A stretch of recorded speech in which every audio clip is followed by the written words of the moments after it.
Welcome, welcome. How's it going? Welcome. Good to see everyone. Good to see you.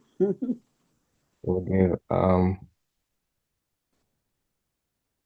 speaker is dialing in as well, and we still have people joining, so we're going to start in about 30 seconds. Excited to have everyone here. Thank you all so much for taking time on your lunch time, or depending on which time zone you're in. I'm actually in LA right now, so it's breakfast time for me, but just our special guest today, and I'm not going to take much time. We're just going to jump right in. Isis is actually so dedicated to working with us that she's actually calling in from Paris. So, yes, Wow. yes. We're in for a treat. Whoever joins, they can catch up to speed. Isis, so Bonjour. yes, yes. I literally just got to Paris about I've been here I think 4 hours, so Oh, talk about Okay. visiting the world, a world changer. It's only fitting.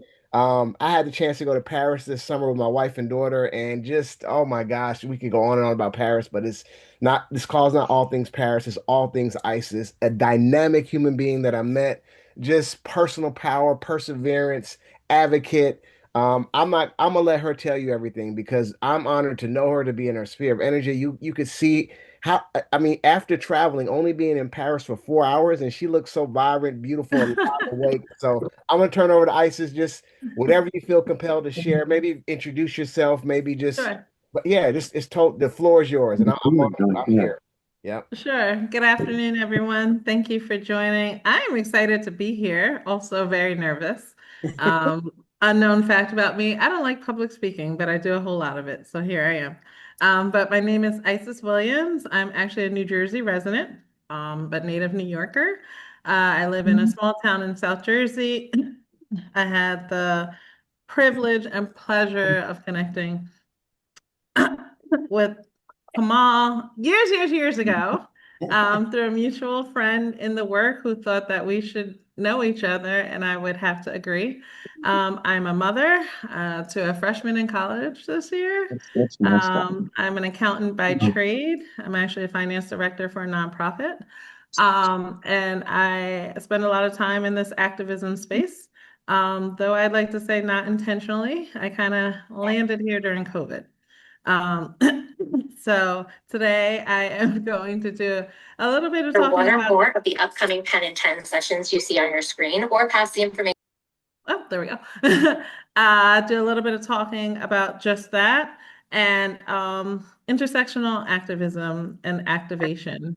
Earlier this week, a friend gifted me a book, actually a friend that I'm in Paris with, and I turned to a page and it talked about existing to resist. So I'm very big on the universe confirming what we should be doing. So I can do a little bit of talking about that.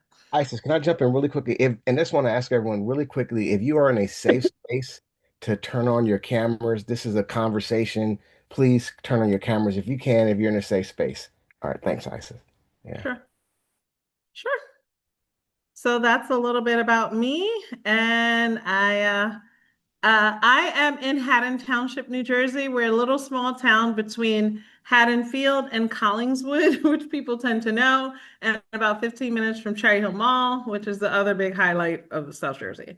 I actually live about 10 minutes from Pennsylvania, so I spend a lot of time in Philadelphia. So, yeah, come on, where you want me to start? Let me know how this is gonna go.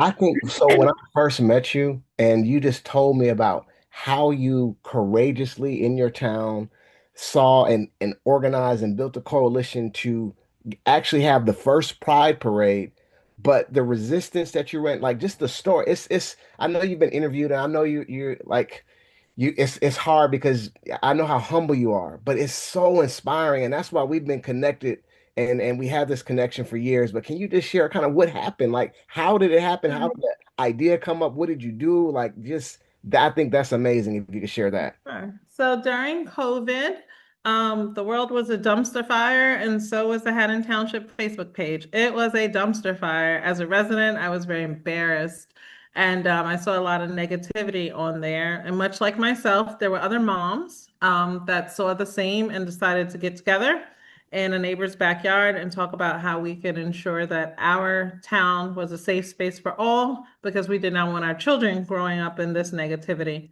So we met in a backyard and we started the Haddon Township Equity Initiative. And we kind of designed it so that we would tackle from two different arenas, education and like social activation. So you might not be able to get people to come to the table to have these kind of talks, but you can usually get them to come to the table for a party.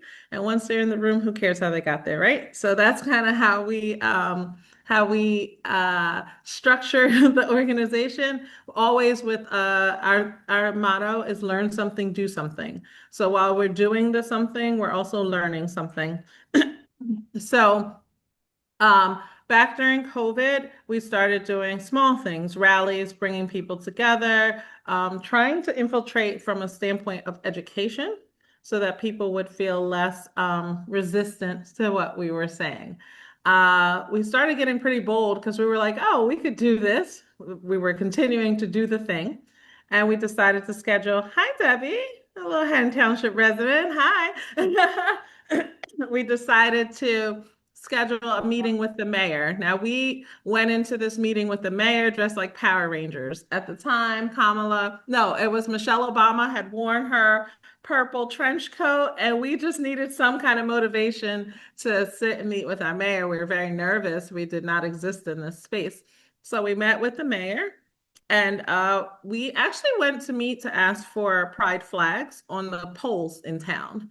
And that kind of was met with a little resistance. I mean, not from a negative space, but like, I'm not sure. So we said, well, can we have a parade? And the mayor said, sure. And I joke with him now because we're in year 5, but I think at the time he thought it was going to be the 9 of us and our children and 15 minutes, and it was going to be done. Well, much to our surprise, COVID lifted the mask restraint, and 6,500 people showed up to Haddon Township, which is a population of 14,000. So we quickly realized like we're onto something, though we weren't quite sure what it was. But I see all my Haddon Township friends. Hi, Mr. Greenway. Hi, Barbara. Oh, sorry, I'm super excited. What we realized is that, sometimes to do the work, you just need to create a safe space. We were not expecting so many people to show up to the Pride Parade, but when they did, what we saw was a little bit different from the common landscape of Haddon Township. It was a lot of diversity. It was all different ages, nationalities, genders. It was just a space that was filled with love. And when we saw that, we realized that not only had we created a space for people to exist, we created a space to do this together. And that when we brought that first group of people together, that could be the group that we then reached out for the next thing. So people came to the Pride Parade, they would then be willing to come to the Juneteenth celebration or the next educational talk, etc. So we realized we were onto something. And after the first Pride Parade, what also happened is the media showed up and we were on 6 news stations and there was like this whole thing. And all of a sudden, our small little group of 9 moms and our 15-minute parade became a thing. And we just completed our 5th year of the Pride Parade. So we quickly became known as a group in our town, but a lot of times I would meet with big corporations and they would be like, connect me to your media team. And we're like, there's no media team. There's Becky, and she's just like faking it. We're like, we would always say we're flying the plane while it's in the air, right? We're just building it. We are building it, and we are in the air. And it takes, hello, I agree with. It takes community. It takes the effort. It takes the belief that we can make a change. So when I had the opportunity to talk about intersectional activism and activating a community and existing to resist, I felt like that was really who I am at my core because quite frankly, we see a need and we're just showing up. And as long as other people meet us there, we've been able to tackle some really, really, really big challenges. And in these days and times, I think that there's a much of a need of connection.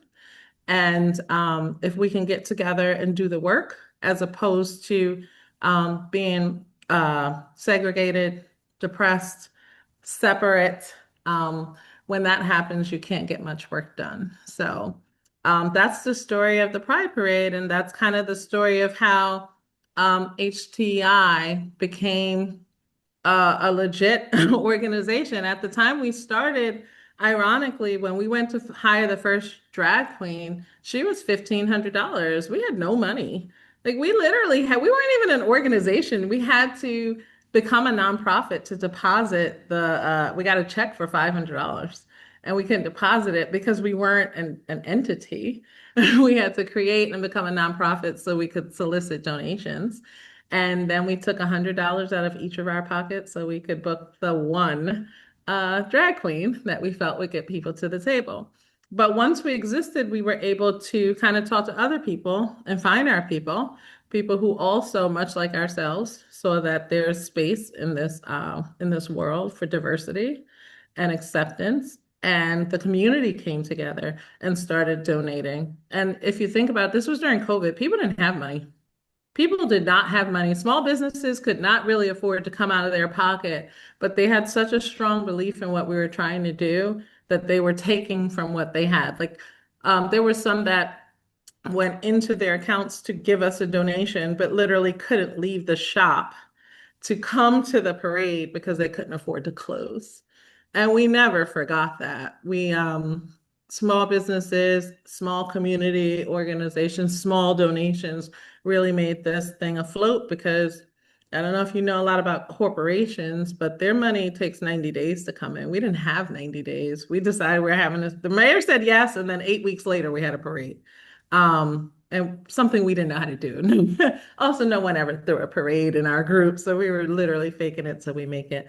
But that was the story of how something that was just the belief of a few became really a present force for many and allowed us to continue to do some really good work in our town. So, Kamal, what else you got? I I'm not mean, sure no, how to navigate this. this is great. No, so like any questions? Well, I heard you shout out some members from your community. If they Yes. want to share something really quickly, but we'll open up the floor really quick, just a few questions because just the fact that you just did it so boldly and audaciously, you're just like, we're doing this. I don't know how. We don't even have an organization. We don't have a bank account, but this needs to happen. And we know everyone's not welcome, but that's okay. We're going to keep going. So Yeah. we'll open up the floor. But maybe if when any one of your friends you shout out wants to share, they can. But if not, I'm sure some people have questions. So if you want Sure. to just toss it to anyone, it's up to you. Yeah. I just have one quick question. Why did Sure. the companies want to know more about your communication team? Did they say? Well, we were at when Kamal says being bold, we were scheduling meetings with the hospitals in town, so the Jefferson Health and the Cooper Health, and we were meeting with groups of six, and they were talking about things like, oh, where do we send the specs for our logos, for the advertising? Because we were doing sponsorship, and we're like, we don't have specs. Like, send us our logo. We're gonna try our best to get it up on the website that we also don't have. And it was pretty funny because the corporations they were giving sponsorship donations because I guess at that time, the world was different. Everybody was trying to get into the DEI realm and be seen for being very accepting.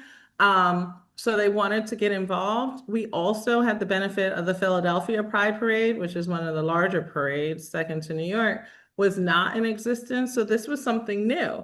I just don't think anybody ever thought it was going to really be a thing. It's like we're Haddon Township. Nobody even know. We don't even have our own zip code. We share 5 zip codes. But we are. I love where we live. I love our town. But that's what it was. And we would get on these calls, and it would be myself and my neighbor friend and a team of 6 Jefferson Health executives. And they're looking for a plan from us and specs, and we're like, look, we're just winging this. We don't have that. So, Thank you. Thank you. James, I see your hand. Hi, Isis. Thanks you for sharing your story. thank So, you. I'm James. I'm from the University of Washington. I'm the chair of Q Faculty Staff and Allies Affinity Group, Yes, hi, how are and you? I'm doing well. How are you?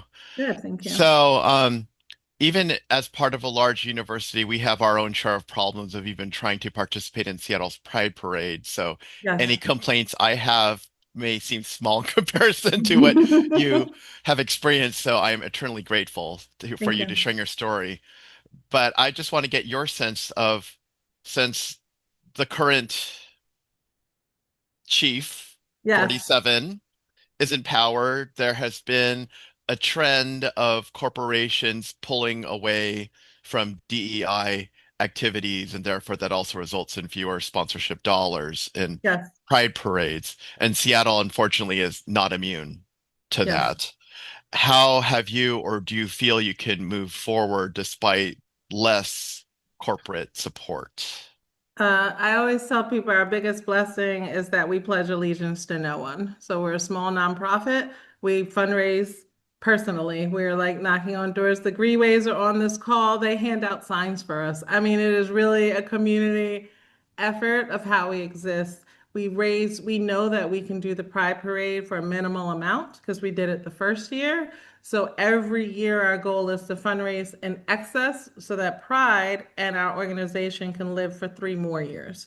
So we are always in a position where we fundraise to exist outside of this bubble of thinking that, it's not popular anymore to be in the DEI space. We went into this Pride Parade year 5 quite nervous that we weren't going to get returning sponsors and what was going to happen. And much to our surprise, not only did people come back, they doubled down. The community showed up. People were personally writing checks, personally volunteering because they realized like we have come and shown up just us. I mean, we're a small nonprofit. There's only 7 of us on our board. We don't pay anyone. We can't afford to pay anyone. We just all collectively believe. So we were always prepared to move forward. And people said, "Oh, it's probably going to happen this year." And we're like, "Look, if it's the one drag queen and a lot of love and hope on the app, we will march together, we will walk together, and we will show up together." So we are very fortunate in that we have. I work in the nonprofit audit space. I'm always looking from that lens, but we've been very fortunate to have the funding. On our own, and we also don't answer to anyone, so we don't have to pull out of the spaces in which we choose to exist. Thank you. Hold You're on, welcome. y'all.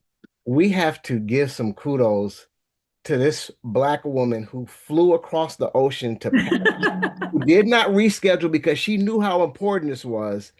Can y'all just for a second, let's give some snap, and just send some love to ISIS. Like, thank you. This Black woman, yes, Thank we you. see you, Thank sis. We hear you. We love, yes, thank you, thank you, you. thank you. Like, Thank and you. you said we pledge allegiance to no one? Yeah.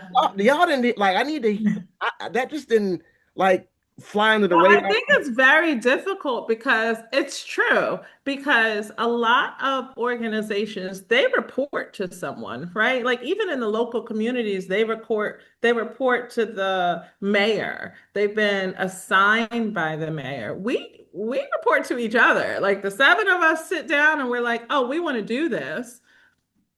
Why not?" We don't know if it's going to work, but we really don't have to answer to anyone or wait for anyone to prove. I've worked with a lot of the groups in the neighboring towns and they're appointed. And the problem is every event has to be, agreed upon, their marketing, their social media. It's not independent. It goes through 18 channels before they can put out anything. And by the time it hits social media, the event is around the corner and no one's going to show up. So we don't have those kind of barriers. Mm, Yeah. thank you. I want to just really quickly kind of bring something in. Well, I saw Marianne had her hand up. I'm not sure if you Hi, still. Marianne. That's my Hey, neighbor, buddy. Isis. Hold on. I just wanted to acknowledge something. ISIS and her organization also stepped in when a local businesswoman was arrested. She and her family were arrested by ICE. And Haddon Township Equity Initiative jumped right in and organized a letter writing campaign so that we would write letters to the judge. And the wife was eventually released. And of course, but anyway, it was a really unbelievable great outpouring of love. So I Thank salute you, you. Isis. She's Thank also you, the first Marianne. Black woman on her school board, if I understand that right. Yes, first person of Yeah, color, period, ever. yeah. So Yeah, the letter anyway, writing campaign landed me on uh, what was it? I don't know. Everyone was calling all like, the "You're Rachel news. Maddow," and I'm like, "What? I don't speak to what are you talking about?" And we had Haddon Township, and this is actually part of the discussion because I think what the Pride Parade did was it showed us that we could do things. It also kind of gave a bit of obligation to everyone to show up for one another. Because if you could show up for Pride, you could show up for fill in the blank. And when our local business owner was taken away by ICE, the family, I mean, it hit our neighborhood page, that same dumpster fire page, it hit it quick. And people were like, who was in there? Why were they in there? So it kind of got around that ICE had taken one of our local community members. And this is on the same avenue Pride happens. So, like, this is our avenue. Like, we're no. So, another group had organized it wasn't a march, it was I forget what it was called, but it was an organized demonstration on the Ave there, and the news showed up, and then people were holding the local politicians accountable to step in for this family, and then a GoFundMe went and raised all of this money for this family. And then everyone was like, "Oh, what are you guys doing? Are you doing a GoFundMe?" And we're like, "Well, do they need money?" So we asked, "What do you need?" And the son Muhammad said, "We need letters. We need letters for our mom." So I mentioned to one of my board members, like, what we really should do is just have a letter writing session, and people come in and we have a notary there. And she said, "We can do that." So that was Thursday. I think by Saturday or Sunday, we had gotten 8 local notaries to show up, volunteer their time, sit for 4 hours. There was a space donated by a local yoga studio, and we were able to get 150 handwritten letters notarized. Um, People donated envelopes, papers, computers, printers, food. The son came in with food from the family because they were very grateful, and they were able to take those letters up the turnpike. And he said he presented 50 letters to the judge at his mom's hearing, and the judge was able to see, and the judge was like, "People hand wrote these? I mean, these aren't typed, email. People actually sat and hand wrote them," and she was released. So it's just the power of community. We're crazy enough to think we could do it, so we're going to try to do it. And if people show up and it's like, okay, maybe I didn't come to Pride, but I am a notary. I can give an hour of my time.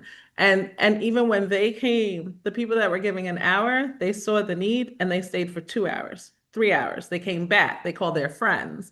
And that's really how it works. Wow. That's So that. thank you, Marianne. No, thank you for that. And see, this urgency that you feel. I mean, I'm gonna quote Hamilton.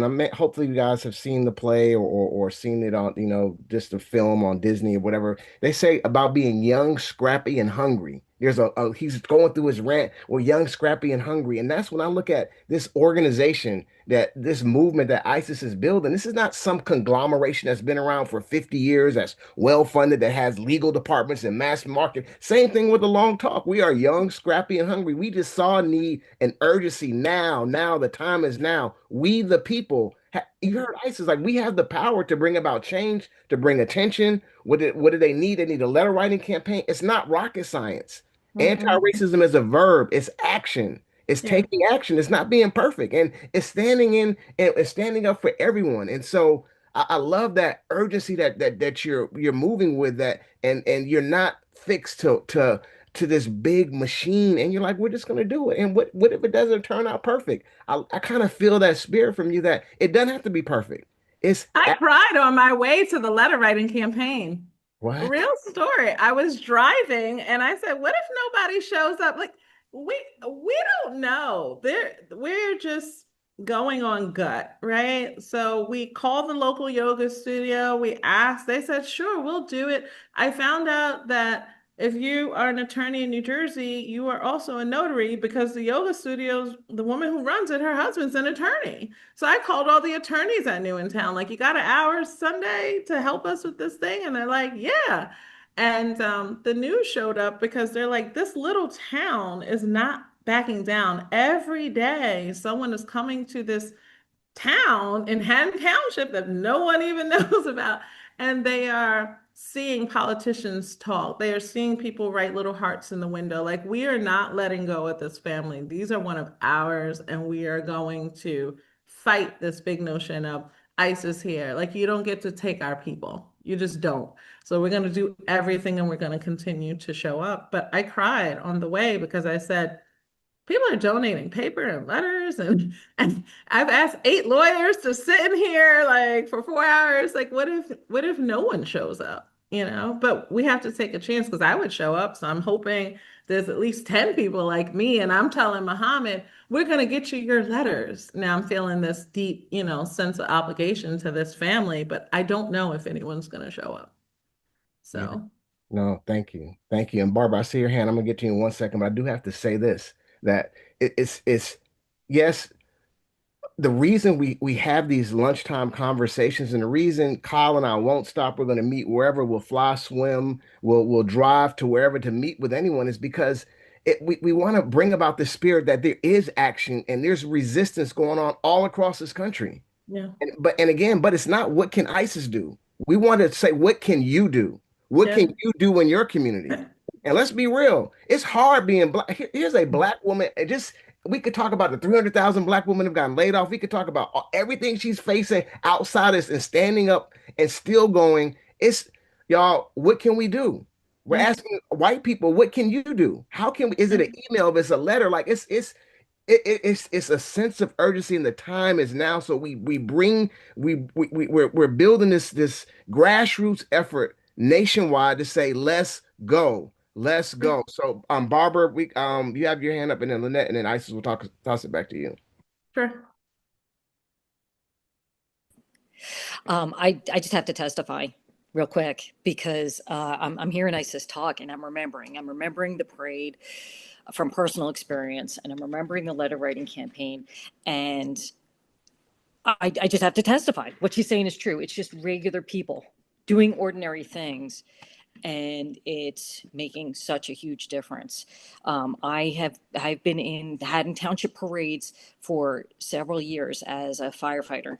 The fire department does the parades in this town up until the Pride Parade, and they knocked it out of the park. They blew us away. They they they shamed us. They shamed our parades. This small group of people that had no experience doing anything because they had the audacity, because they didn't know what they were doing. So they dotted every I and crossed every T, and it was phenomenal. I was blown away. Everybody was blown away. And the right and the letter writing. I mean, it just speaks to the power of the people, just regular people. So why I felt like I had to testify is I've been on a lot of these calls, and you feel small.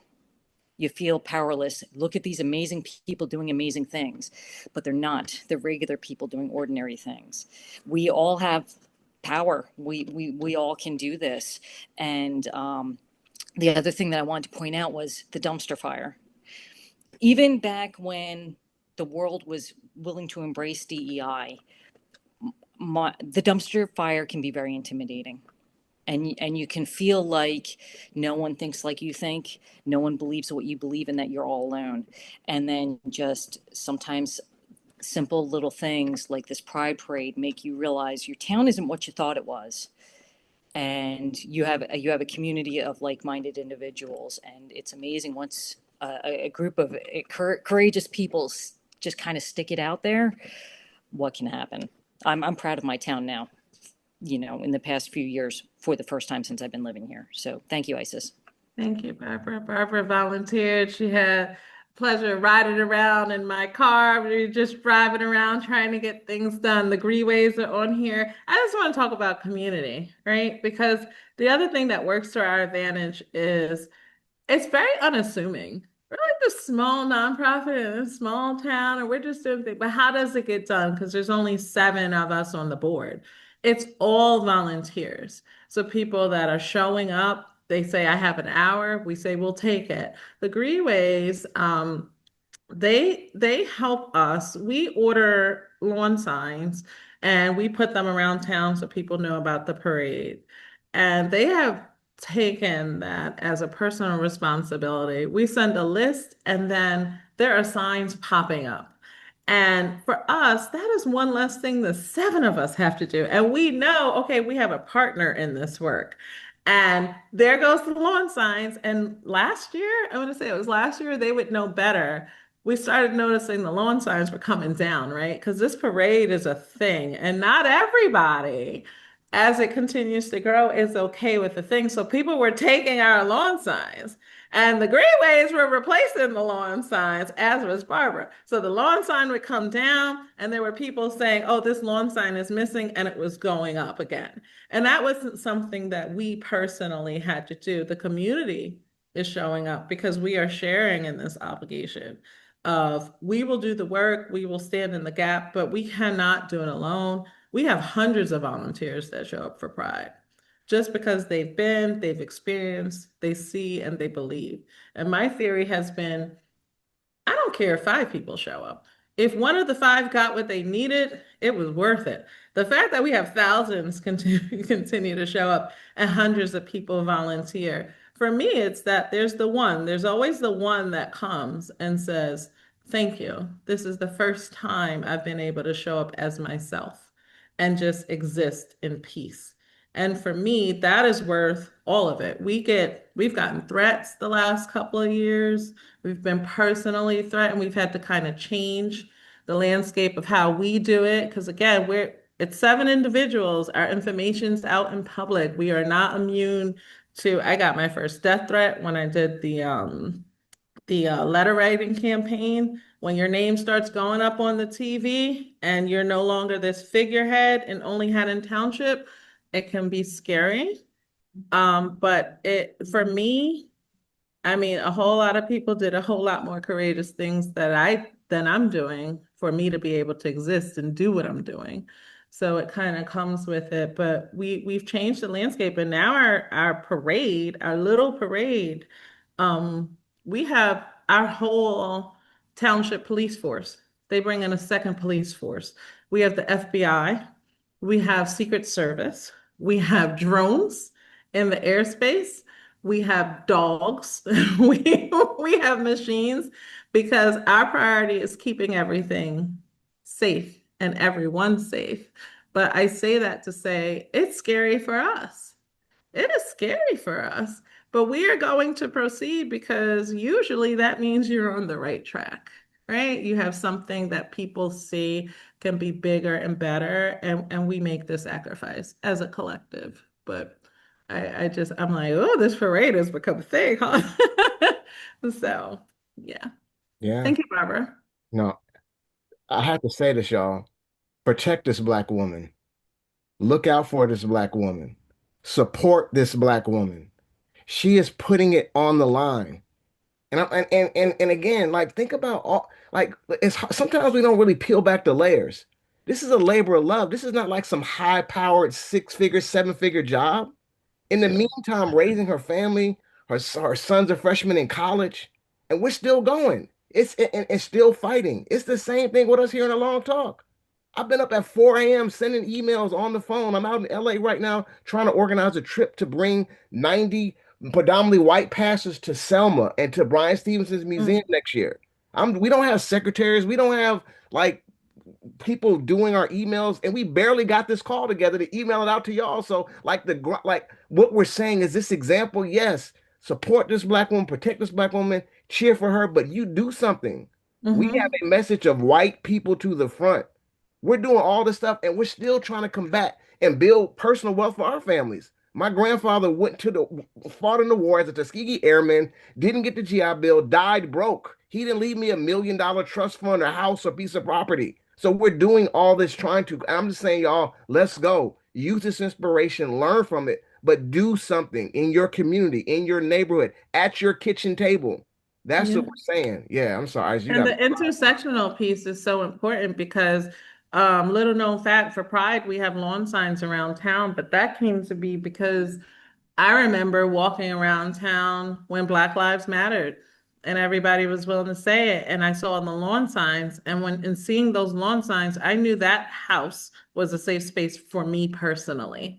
So when we thought about the Pride Parade, I wanted to duplicate that. I wanted people to walk through our neighborhood and see safe space, safe space, safe space. And we thought they would go up for Pride. They are still up. I mean, when Pride happens, Hatton Township, you start seeing flags and rainbow.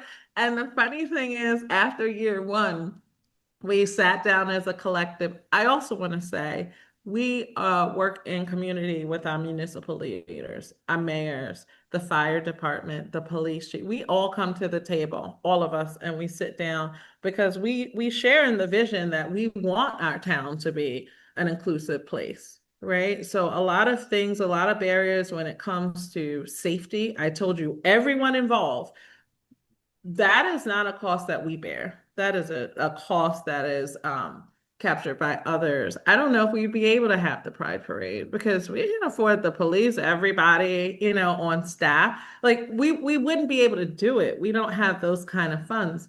But I say all that to say it's necessary and we can do what we do because we know we're going to be safe. We can do what we do because I am not afraid, right? We all sat down when we started this journey and said our lives will never be the same. I knew it when I was speaking equity and I was getting up there and I was saying all the things I was afraid to say because I did not want to be a target. I did not want to carry the burden of the responsibility of carrying anyone forward, especially as a Black woman, because I didn't want to speak for all Black women. I'm just one, and I didn't want the burden of messing up and saying the wrong thing. And now I'm the poster child for Black women everywhere. But I had a responsibility to show up. So, I forgot what I wanted to say, but oh, the intersectionality of it all. I think Pride showed us that we can show up. And when we do show up, you will be surprised who shows up with you. And you'll look to the left and your neighbor's there, and you'll look to the right and your other neighbor's there, and the neighbor you thought would not be there, they're also there. And we have a little motto like, it never mattered to me who made it to the avenue. It really didn't, because I understand everyone's not ready. So maybe year one, you hear it from your window. Year two, you come out on the porch. And year three, you come to the bottom of the steps. But if you see all your neighbors walking past you, at some point, you know it's you. And maybe by year five, you make it to the Ave. And this was the first year people were calling me personally, people that I know, that I knew weren't coming, and saying, I'll see you at the Pride Parade. Because even they realize that we are in a different space and place, and they too need to show up. And not only did they come, they had a hell of a time and they made sure to come and personally tell me. And then for night two, they were also there at Drag Queen Bingo. I mean, Drag Queen, what do we have? We have so many things. It was, we have like a story, Drag Queen Entertainment. They were there at that because we're just playing games as a community. Like, I know you think it's one thing, but maybe if you come, you'll see what it is. And this was the first year that a lot of people who hadn't been there the past 4 years made their way to the Ave. And that's what it's all about. That's what it's all about. Yes, yes, yes, yes. Lynette, I saw your hand. Sorry, we got yeah. Lynette, are you still? Oh, okay. Yeah, it's awesome. In fact, I remember meeting Isis on a call maybe a couple of years ago and just being in awe. And may I say, Isis, it's so wonderful to see you again and that you're continuing to do the work. And Kamal, I did not know that about your grandfather, and I hate that for you. I just hate that that's even a thing. But two, I think Barbara said, you're not alone. And Isis also said, I don't want to, what if not all the Black women feel this way? Well, to the white people to the front thing, I'm finding that the problem with white people is, one, we're ignorant about racial things, right? But the other thing is we don't know where to start. I have, like, when we do the Along Talks CPR protocol, we're usually looking for an in when the other person says something. the other person makes an offhand remark about those those illegal aliens, assuming that because you're white, that you must share their ignorant views. What I'm finding instead is that to get more people, more white people to the front, I'm just flat out bringing the conversation up. Like if I post something anti-racist on Facebook, which I've started using just because of this reason, and a white male comments on it that's a friend, I'll DM them and say, thank you for having the cojones to stand up and say, I am not the rest of y'all. I am now, when I meet somebody or talk with somebody, I bring this up with white friends in particular. It's weird. I have no troubles talking about it with my black friends, with my Indian friends. We can talk about racism and isms all day long because that is supposedly their space. But white people have been protected from this and they want to be involved. It's important for us all to remember that the majority of people did not elect this ding dong. Again, most of us are not this racist, right? So if you are a white person and you are feeling all alone, talk to just reach out and say, well, what do you think about all this racist stuff? Because I'm finding that a lot of white wives whose husbands are Trump really hate it. And they just put up with it because they have to for financial. It's not like you can just leave somebody, right? Even if you're in an unhappy marriage, the reality is that most women, or many women anyway, don't make enough money to leave a marriage that is unhappy. But what I do find is that they don't share their husband's bigoted views. If you reach out and you say, hey, what do you think about all this stuff? Oh, I hate it. Oh, let's talk. Then we can get more people on the conversation. And that's what we need to do. Like, I think my mistake was waiting for people to come to me. I need to be more like ISIS. Hey, here we are. This is what we need to do, and I really don't, people are not my thing. As Kamal knows, I am on the spectrum. And so that is my area of struggle. But by God, I can do courageous. So thank you, ISIS. And thank you for providing these examples because it's not safe. I have shown up in DOJ searches, and if that does not scare the living shit out of you, I don't know what does. On LinkedIn, it shows you who's searching for you. Why is the DOJ searching me? Don't know. Same, I know, I feel your fear. I think you are at higher risk for obvious reasons. And I hate that too, but I'm doing what I can to fix it. And I thank you for doing everything that you can and putting yourself at risk, and know that I got your back. Thank you. I appreciate that. I think that there's a lot of people that share in it, but I felt alone. I mean, I walked into that backyard. I didn't know a single soul. I didn't know these women. I remember my ex-husband at the time said, where you going? Whose yard are you? Like, you always doing something crazy. Like, that in itself is dangerous. Like, this woman on Facebook invites you to her backyard to talk about race. Like, sounds like a setup. And I'm like, I'm just gonna go because I exist. So there's got to be other people like me, right? Now, I didn't know if I was doing the right thing. We just keep showing up. And I feel like once you find your people, that you got to put yourself out there to be found, right? So if we all share similar beliefs, but no one's brave enough to put that at the forefront, you'll never find your people. They'll never find you. I'm going to try being in a suburban area that's super close to an urban area. So there really are some concerns for safety. I'm going to try, hey, everybody, let's go to the park, the local park, where our local police force is right there. If anything happens, they're on it. So I'm not really calling on anybody, but I'm also not going into a backyard. Oh, I've become very bold in my days. My son started at his university and there were safety concerns. And I was like, hey, I'm going to start a parent group because I'm a little concerned about the safety concerns. And, the university is doing really well. And I would hate this to go to the media. Anybody else concerned? And Yeah. then like 25 people reached out to Nice. me separately. And I'm like, let's go to a Zoom call. I mean, the formula works, right? You Yeah. find your people, you talk through a solution, you recognize your power, you move forward. People get stuck. They're like, oh, I'm one person. I can't do this. But maybe you one can't, but maybe five of you can. Maybe you can at least come. And I always go like, we're the parent coalition.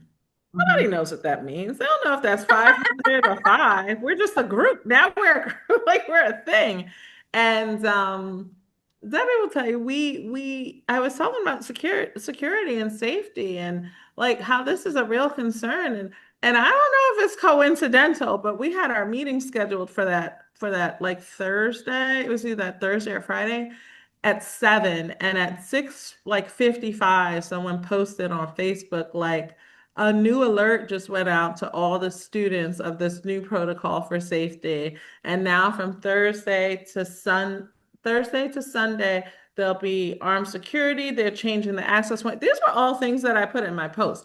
Now, I don't know if anybody saw it, but I wouldn't be surprised if people saw it. And it changed. So again, like just recognizing your power and you can call it whatever you want. People come where they think other people are. Mhm. So I think it's just a matter of finding your people. I've been fortunate to keep finding people who think like me. And I'm like, I'll do it. I'll write the email. I'll write it. I know how to write this. I know how to activate this. And then people are happy to just show up. And that's all we need. We just need people that have collective beliefs to show up in the seats. If people do not show up, it does not work. Pride works because 6,000 people show up. The sponsors want it because 6,000 people show up. So we could want it all we want, but if no one showed up, it would fail. Mm, This is true. mm, And I would say like I think you've kind of made a good point throughout, which is that we didn't know what to do, so we just went ahead and did it. Where white people in particular, everything's been hidden from us. So we don't know what is actually going on in the first place, right? So you're always worried that you're running to the front of the line, but you don't know what you're talking about. So the CPR protocol teaches you one, you get Black history for one thing. Well, American history. Black history is American history. But so you learn the facts, but what also we learn is progress over perfection, which is I could spend my entire life and devote it to learning all the things I lost out on. But if I don't actually get out there and do something, none of that matters, right? Like you can know a lot, you can know a little, but you can still stand up and say, this is wrong, no matter how much you know or don't know, right? Yeah. yeah. I think the difference, if I may say this, is Black people never had a chance to do nothing. Like white people have the liberty to say, that's a problem. However, But we like I don't did have that the with knowledge that you do. So what we need, what knowledge? I'm like security concerns, chief of police, where are you? Like I don't have the knowledge. I just have the balls. I'm gonna call it out, and I need other people to call it out with me. And I think, if I may, it's just a matter of like we don't know, but we know if we don't do something, what's at stake. If Mm. we don't do something, Wait, if hold I on for one don't show second. up to protect my neighbors who are members of the LGBTQ community, which I am not, Mhm. I That know one of them might not be here next year. So Mm, let's figure it out. mm. Well, Lynette, hold on for one second because Effie has her hand up and Isis, thank you for that. And we'll come back. Yep. Go ahead. Yeah, I lack of knowledge, ignorance is not an excuse. And I think that saying that we don't know is not it's not does not do justice to the situation that we're in right now. Does not do justice for the situation that we have been that folk are just now becoming aware of.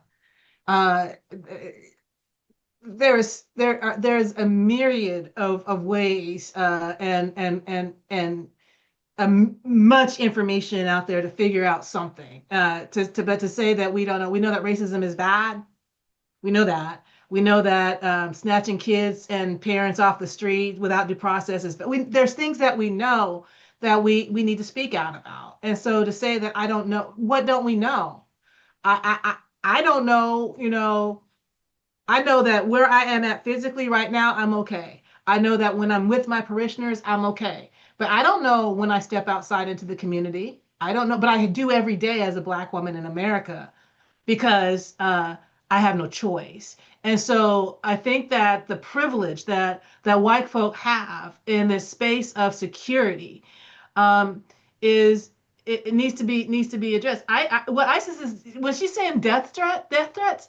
I can only imagine the death threats this woman has gotten because I've gotten death threats and I've done nothing near as amazing and fabulous as what she's done. But just for saying I'm not going to deal with the oppression of people, and white people feel like it's okay to say no, I'm going to kill you, right? Well, it's And that's the society that we live in.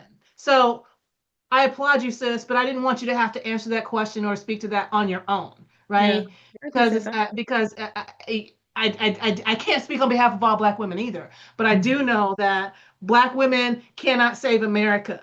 We tried on November 5th and it didn't work. We cannot do it. It has white people have to do it. Yeah, I agree. And I think that it's funny because when I got the threat, I knew enough to send it to the police chief and he said, "Are you afraid?" And I said, "No, I kind of knew I stepped into the space and this day would come." Like, first of all, my name is Isis. Like, it's not like my name's Mary and I can hide. My name is Isis Williams. I'm on the board of ed. My information is public knowledge, and I live in Haddon Township and I'm Black. Like, I'm a moving target. Like I'm a sitting target, right? So I think when you enter this space and you enter this work, we've had talks on the board. Like sometimes the 2024 Pride Parade, ironically, I always say the universe confirms, but we left our banner. Our board left our banner accidentally and we ended up walking down the avenue holding hands. And it was so necessary because we were dragging each other down. Like we showed up as a board, as a united front for our community, but we had threats leading up to that. We were fearful. We had people who are of the community whose businesses were being threatened. We were so weighted. And we still knew we had to do the walk, and we still knew we needed to show up, and we still knew how many people were waiting for us to show up so that they could show up. And we still went. So we walk into it always like we do not know. That people are always like, "Oh, you guys do this so well."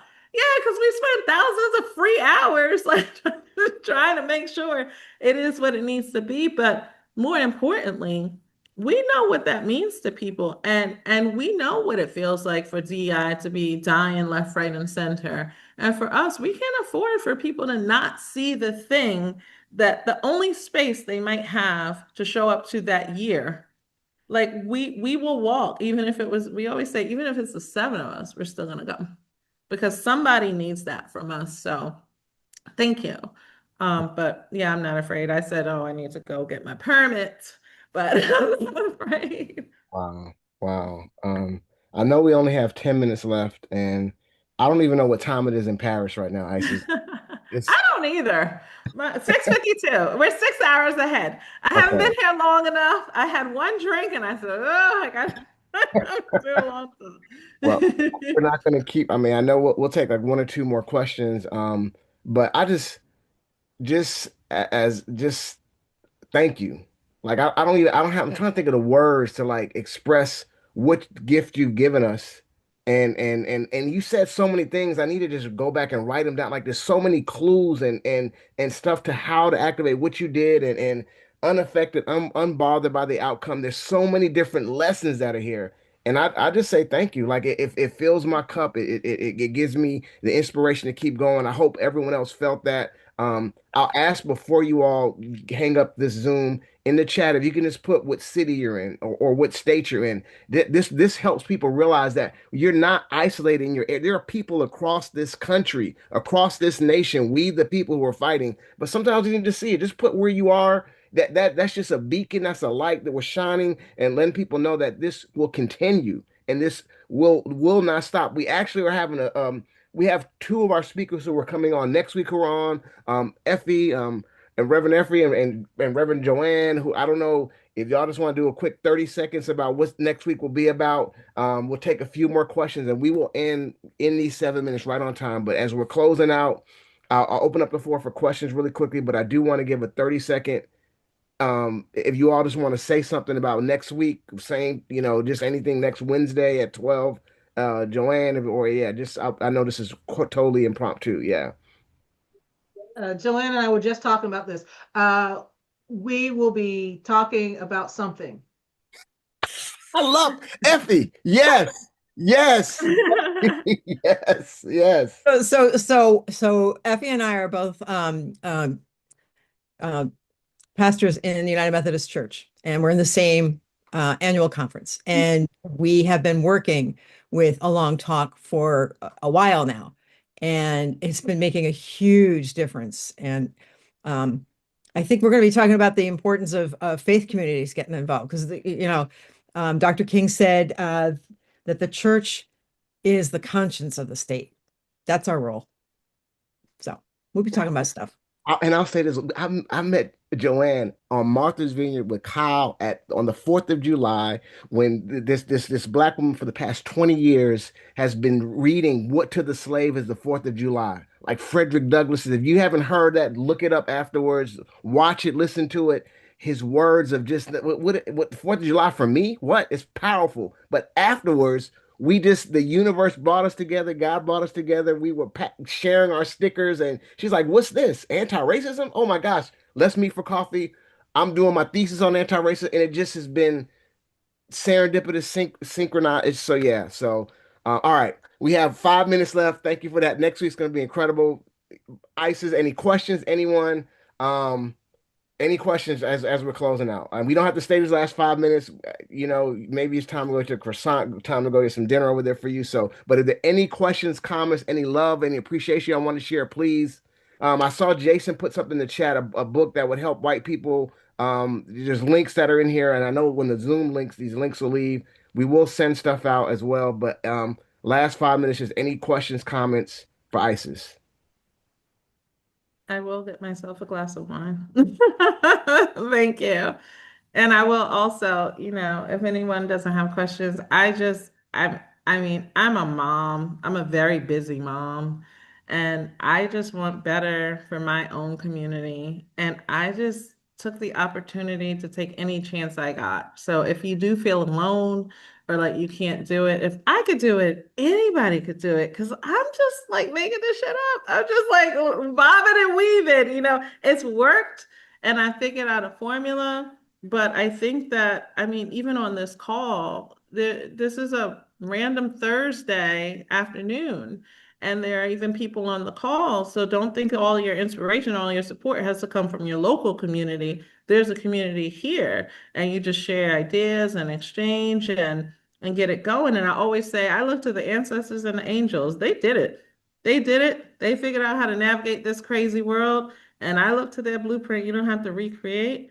You just go and see what they did and do it again and again and again and again. But you got to show up and you have to not be afraid. So Mm. That's it. That's the mic drop. The ancestors and the angels. Woo! oh, they get I'm me not, through every yes, time. yes, yes. Let's Every go. time. Isis, is your chat the link to your organization? Is it in the chat? I just want to make sure before I hang up, people. I don't No, know. I can put it in the chat though. I'll Yes. put the Okay. website. Okay. Give me one Yes. second. I will do Yes. that. Yes, y'all. And that's it. The mic is dropped. We have to close after this. There's not. We'll yeah. Jersey in the house. Oh, Kyle, bro, you made it. I know you've been all over. I don't even know where you are. I don't know what state you're in, brother, but I miss you, bro. I'm gonna see you in 4 days or 3 days. I'm gonna see you. Yeah. Okay. All right, y'all. Have a great rest of the week and thank you to the family that helps you get the signs. I see them. Like, thank you, The James. The Greenways. Greenways. I see y'all. The Greenways. Mad love to the Greenways. Yes. Thank you, y'all. To be Thank continued. We you. won't stop. Yes, y'all. Take care and thanks. Thank you, Isis. Enjoy. Thank you, friend. Appreciate you. Bye.